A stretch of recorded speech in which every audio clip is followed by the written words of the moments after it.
درود پاک کی طاقت کو سمجھیے.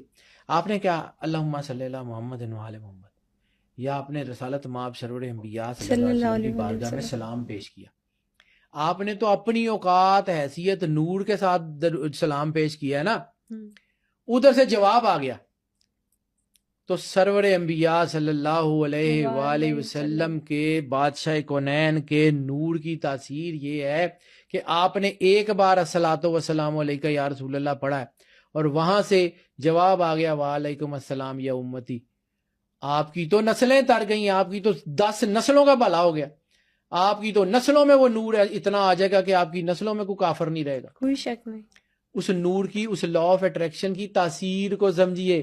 آپ روز درود پڑھ رہے ہیں اور یہ جو ہوتا ہے نا کہ آپ کو جب لگتا ہے کہ آپ درود پڑھ رہے ہیں آپ کے اندر آنسو آ جاتے ہیں درود پڑھتے پڑھتے, وہ کیفیت الفا اور تھیٹا ریز کی جب وہ کیفیت بنتی ہے آپ کے اندر, درود پاک پڑھتے پڑھتے آنسو آ جاتے ہیں, رکت ہوتی ہے آپ کے اندر, جو ہے وہ کوئی بھی پسینہ آ جاتا ہے یا کچھ ایسی چیز ہوتی ہے, تو اس کا مطلب ہے سرور انبیاء صلی اللہ علیہ وآلہ وسلم آپ کو دیکھ رہے ہیں, وہ درود پہنچ گیا ان تک.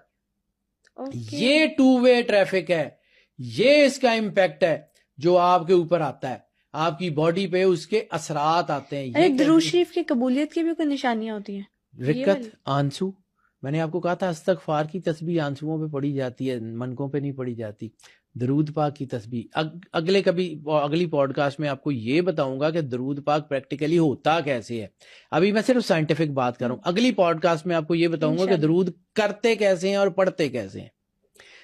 اب آپ جب ہے آپ ساری یہ لہریں آپ کو سمجھ آ گئی کہ یہ کیسے ہوتا ہے, یہ آپ کے اندر جیسی لہریں یا جیسی وائبریشنز آپ کے ہورائزن میں ہیں اس کے ساتھ آپ کی باڈی سنکرونائز ہوگی. یعنی ایک میگنیٹ ہے اور اس میگنیٹ نے آپ کو کھینچنا ہے.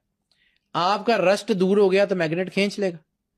آپ اس میگنیٹ کی اس کے جو ہے نا وہ فیلڈ کے اندر آ گئے تو اس نے آپ کو لے جانا ہے. تو اللہ کے ساتھ جڑ گئے تو اللہ آپ کو لے کے کہاں جائے گا, آپ کو آئیڈیا ہے؟